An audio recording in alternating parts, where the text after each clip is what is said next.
తక్కువ ఉన్నందుకు వేదిక మీద అందరి పేర్లు తీసుకువెళ్ళిపోతాను. కానీ సభకు నమస్కారం. మా ఇద్దరు మంత్రులు ఉన్నారు, కిషన్ రెడ్డి గారు, సంజయ్ గారు, మన ఈటల గారు, లక్ష్మణ్ గారు, అరుణ గారు, అందరు పెద్దలు చాలామంది ఉన్నారు ఇక్కడ. అందరు విశ్వేశ్వరరెడ్డి గారు, నాగేష్ గారు, ఎమ్మెల్యేలు ఉన్నారు, పార్టీ నాయకులు ఉన్నారు, స్పోక్స్ పర్సన్స్ ఉన్నారు. ఇక్కడ మీడియా మిత్రులకు, కార్యకర్తలకు అందరికీ కూడా ఇక కొత్తగా అధ్యక్షుడు వచ్చాడు, మమ్మల్ని అన్నం తినేడా ఇంకా ఎంతసేపు మాట్లాడదానికి ఎక్కువసేపు ఏం మాట్లాడాను నేను. దీని తర్వాత మీటింగ్ తర్వాత ఈటింగే ఉంటుంది, మీ టైం కూడా ఎక్కువ తీసుకున్నాం. నాకు ఒక చిన్న ఇన్సిడెంట్ గుర్తుంది. కర్నూలులో అప్పుడు ఉమ్మడి ఆంధ్రప్రదేశ్లో భారతీయ జనతా పార్టీ ఏర్పడే ముందు జనసంఘ్ అనేటటువంటి ఒక పార్టీ నుంచి మన అభ్యర్థి పోటీ చేశాడు. ఆ అభ్యర్థికి దాదాపు ఒక 1000 ఓట్లు వచ్చినాయి. కమ్యూనిస్ట్ పార్టీ గెలిచింది అక్కడ. ఆ 1000 ఓట్లు వచ్చినప్పుడు జనసంఘ్ పార్టీ ముందు మన వాళ్ళు టపాకాయలు కాల్చేస్తున్నారు, బాగా ఎగురుతున్నారు. కమ్యూనిస్ట్ పార్టీ వాళ్ళు అరే గెలిచింది మేమైతే వాళ్ళ టపాకాయలు కాలుస్తున్నారని అడిగారు. అయితే ఒక జనసంఘ్ కార్యకర్తను పిలిచి ఏమైనా గెలిచింది మీరు పటాకాయలు ఎందుకు కాలుస్తున్నారంటే, సార్ పోయిన ఎలక్షన్లో మాకు 300 వచ్చినాయి, ఈసారి మాకు 1000 ఓట్లు వచ్చినాయి, అందుకే పటాకాయలు కాలుస్తుందని చెప్పారు. అటువంటి ఒక పరిస్థితి నుంచి ఈరోజు ఇదే తెలంగాణలో మనం 8 మంది లోక్సభ, 8 మంది ఎమ్మెల్యే, ఒక రాజ్యసభ, 3 ఎమ్మెల్సీలుగా ఈరోజు పరిగెట్టు పార్టీ మనది. ఈరోజు ఆనాడు భారతీయ జనతా పార్టీ అంటే చాలామందికి తెలియదు. నేను సైకిల్ మీద నల్గొండ జిల్లాలో యువమోర్చాలో ఉన్నప్పుడు సభ్యత కార్యక్రమం తిరుగుతున్నప్పుడు డబుల్స్ పోయేది మేము. అప్పుడు మాకు బస్సులో మేము ప్రయాణం చేసేది. మేము బస్సులలో ప్రయాణం చేసి కరీంనగర్ లాంటి, ఇప్పుడు విద్యాసాగర్ రావు గారు చీఫ్ గెస్ట్ ఉండే మెట్పల్లి జూనియర్ కాలేజ్లో, నేను మెట్పల్లి బస్సులో పోయి హైదరాబాద్ నుంచి కరీంనగర్ దిగి కరీంనగర్ మెట్పల్లి వారు ఎమ్మెల్యేగా ఉన్నప్పుడు షికారి విశ్వనాథన్ గారు మీరు మన కాలేజీ మాట్లాడినప్పుడు అటువంటి పరిస్థితిలో మా విద్యార్థి పరిషత్లో పనిచేసాం. మనం విద్యార్థి పరిషత్లో మేము పనిచేస్తున్న సమయంలో అనేక సంఘటనలు జరిగినాయి, ఇంతమంది వాళ్ళు చెప్పారు. కానీ మిత్రులారా, ఈరోజు భారతీయ జనతా పార్టీ ఈ స్థాయికి వచ్చిందంటే దీని వెనక ఎంతమంది కార్యకర్తల త్యాగాలు ఉన్నాయనే విషయాన్ని మనం గుర్తుపెట్టుకోవాలి. ఎంతమంది నాయకుల కష్టం ఉందని గుర్తుపెట్టుకోవాలి. కిషన్ రెడ్డి గారు కొన్ని పేర్లు చెప్పారు.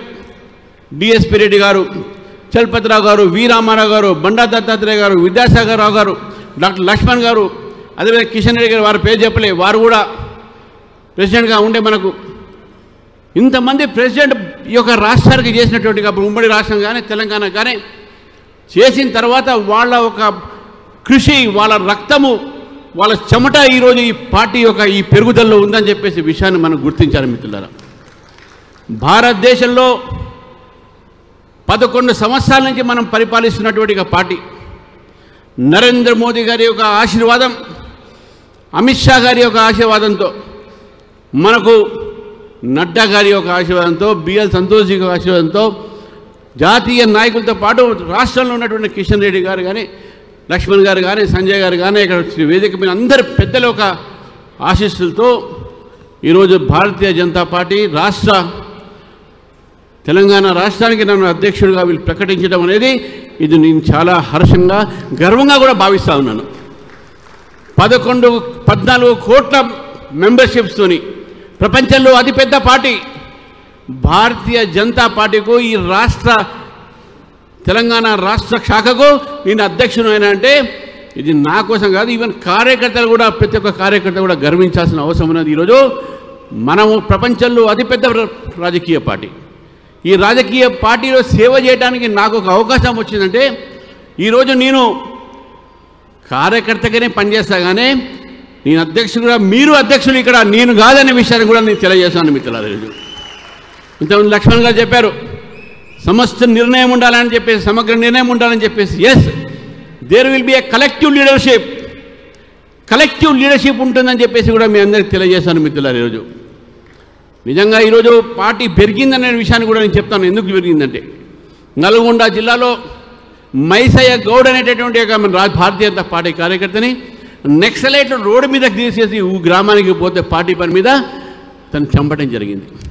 అనేక మంది కార్యకర్తలు ఉస్మానియా విశ్వవిద్యాలయంలో కృష్ణవర్ధన్ రెడ్డి అయితేంది, మే చంద్రారెడ్డి అయితేంది అనేక మంది కార్యకర్తలు ఈరోజు అక్కడ బలిదానం చేశారు. అక్కడ నక్సలైట్ తూటాలకు వాళ్ళు బలయ్యారు. అక్కడ వేదిక మీద ఉన్నటువంటి ఒక మనోహర్ రెడ్డి గారు కానీ, కాసం కానీ, అదేవిధంగా దుగ్గాల ప్రదీప్ కుమార్ కానీ, ఉస్మానియా విశ్వవిద్యాలయం చదువుతున్న సమయంలో మన ధర్మారావు గారు కానీ, నేను కానీ, మీ అందరం కూడా నక్సలైట్ల ఒక బాధ్యతలు, నక్సలైట్లతో మేము పోరాడినాం. యూనివర్సిటీస్లో పోరాడి ఏబీవీపీని అక్కడ గెలిపించి ఈరోజు కూడా ఏబీవీపీ అడ్డాగా ఈరోజు ఉస్మానియా విశ్వవిద్యాలయం కానీ, కాకతీయ విశ్వవిద్యాలయాలు ఉన్నాయి. దానికి కారణం ఏంటంటే కేవలం కమిట్మెంట్ టువర్డ్స్ ఆర్గనైజేషన్. ఈరోజు Bharatiya Janata Party it's a cadre based party. Bharatiya Janata Party is also mass based party. Bharatiya Janata Party is ideological based party. మన సిద్ధాంతాన్ని మనం మర్చిపోలేం, మన క్యాడర్ని మనం మర్చిపోలేం. ఈ రెండు కలిసి మనం మాస్లో పోదాం. అప్పుడే ఈ మాస్ బేస్డ్ పొలిటికల్ పార్టీ అవుతుంది. మాస్ బేస్డ్ పొలిటికల్ పార్టీ అయినప్పుడు తెలంగాణలో మనం భారతీయ జనతా పార్టీ పతాకాన్ని ఎగిరేయాలంటే, గోల్కొండ కిలా మీద బీజేపీ జెండా ఎగిరేయాలంటే, కాసాబ్ జెండా ఎగిరేయాలంటే మన కార్యకర్తలు ప్రతిరోజు కష్టపడి మన పార్టీ కోసం పనిచేయాల్సిన అవసరం ఉంది మిత్రులారా. ఇంతమంది ప్రశ్న వచ్చింది, కొత్త పాత కొత్త పాత అని. కొత్త లేదు పాత లేదు మిత్రులారా. మన ఇంట్లో పాప పుట్టినా, అమ్మాయి పుట్టినా, బాబు పుట్టిన రోజు నుంచే మన కుటుంబ సభ్యులు. అట్నే భారతీయ జనతా పార్టీలో చేరినప్పటి నుంచే భారతీయ జనతా పార్టీ కానీ కొత్త లేదు పాత లేదు అనే విషయాన్ని గుర్తుపెట్టుకోవాలి. ఎవరైనా సరే కొత్త పాత విభేదాలు తీసుకున్నారంటే అది పార్టీ శ్రేయ కోసం కాదనే విషయాన్ని గుర్తుపెట్టుకోవాలి. నది ప్రవహించాలి, కొత్త నీరు రావాలి, వస్తేనే నీరు ఒక స్వచ్ఛత ఉంటుంది. కాబట్టి ఈ స్వచ్ఛ నీరు, ఈ స్వచ్ఛత కోసమైనా కనీసం మనం కొత్త వాళ్ళని రాణిస్తాం. నేను తెలంగాణలో యువకులకు నేను ఇక్కడి నుంచి మీ కోరుతా ఉన్నాను, యువకులు రాజకీయాలు రావాలి. తెలంగాణ యువత రాజకీయ చైతన్యం ఉన్నది. కాబట్టి తెలంగాణ యువకులు ఈరోజు భారతీయ జనతా పార్టీలో చేరాలి. తెలంగాణ మహిళలు కూడా భారతీయ జనతా పార్టీ, ఎందుకంటే రేపు రాబోయే రోజుల్లో 30% మోదీ గారు చేపట్టే రిజర్వేషన్స్ వస్తూ ఉన్నాయి. కాబట్టి మహిళలు కానీ యువకులు కానీ ఈరోజు భారతీయ జనతా పార్టీలో చేరి భారతీయ జనతా పార్టీని బలపరిచి రాబోయే రోజుల్లో ఒక ప్రజాస్వామ్య తెలంగాణ, ఒక వికసిత తెలంగాణని మనం తీసుకురావాలంటే భారతీయ జనతా పార్టీ అధికారం రావాలి. ఈరోజు ప్రజలు చూస్తూ ఉన్నారు, భారతీయ జనతా పార్టీ వైపు చూస్తూ ఉన్నారు, ప్రజలు కోరుతూ ఉన్నారు, బీజేపీ ప్రభుత్వం కోరుతూ ఉన్నారు. కాబట్టి బీజేపీ ప్రభుత్వం ప్రజలు కోరుతున్నారు. కాబట్టి మనం ఇక్కడ తయారు లేకపోతే రేపు రాబోయే రోజుల్లో మనం అధికారం రాలేం. ఒక రాజకీయ పార్టీకో అధికారంలో రావడమే మనకు లక్ష్యం.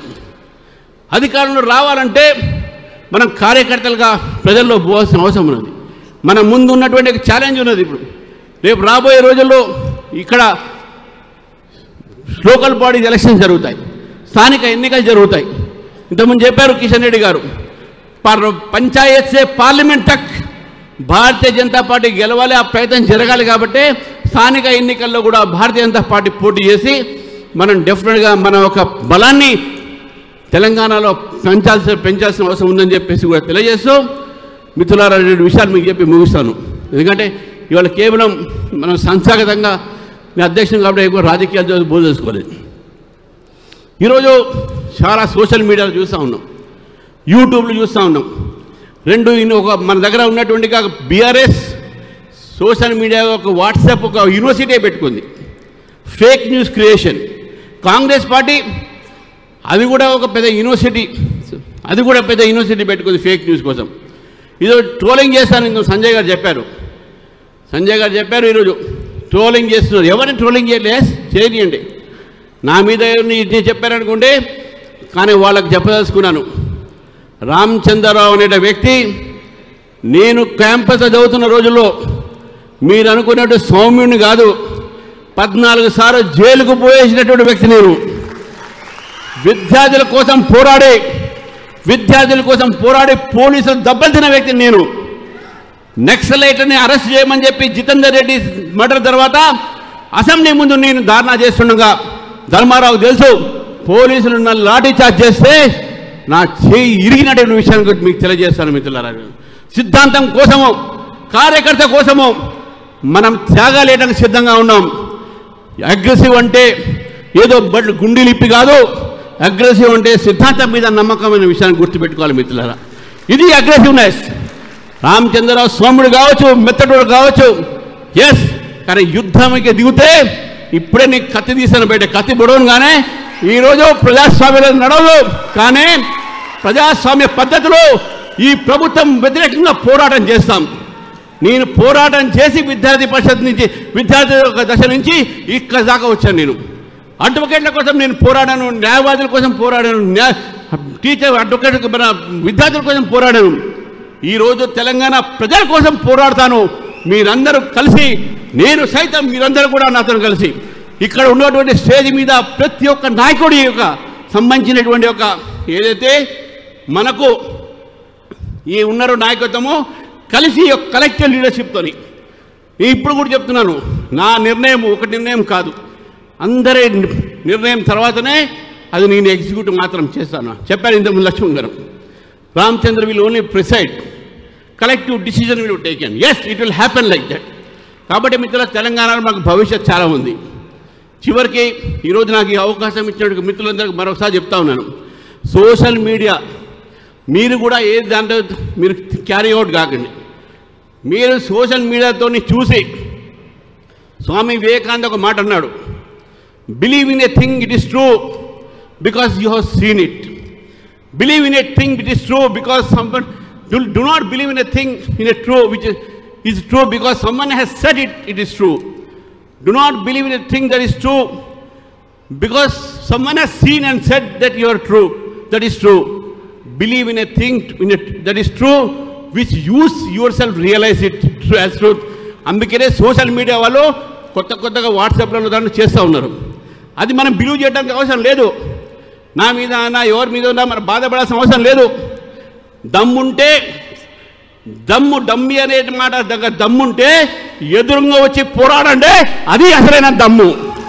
డమ్మీలు మీరు కాబట్టి, మీకు దమ్ము లేదు కాబట్టి వెనక నుంచి మీకు పేరు లేని పేపర్లు పెట్టి సోషల్ మీడియాలో సర్క్యులేట్ చేస్తున్నాం మిత్రులారా. దానికి కూడా లీగల్ యాక్షన్ ఉంటుంది.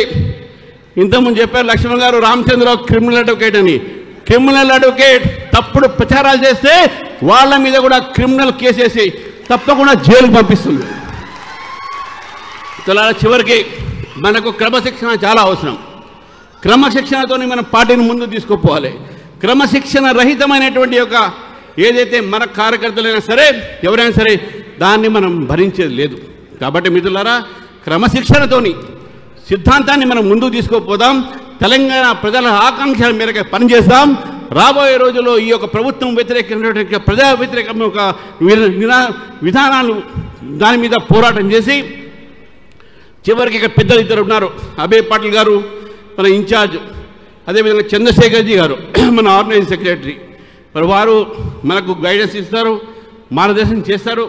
మళ్ళీ మార్గదర్శనంలో, జాతీయ పార్టీ మార్గదర్శనంలో, అదేవిధంగా రాష్ట్ర పార్టీ మార్గదర్శనంలో మీ సహకారంతో తెలంగాణలో భారతీయ జనతా పార్టీ బలోపేతం చేస్తారనే సంకల్పంతో ఇక్కడి నుంచి అందరూ కూడా పోతామని చెప్పి తెలియజేస్తూ నాకు ఈ అవకాశం ఇచ్చినటువంటి వేదికకు ధన్యవాదాలు తెలుపుతున్నా. భారత్ మాతాకి జై, జై తెలంగాణ.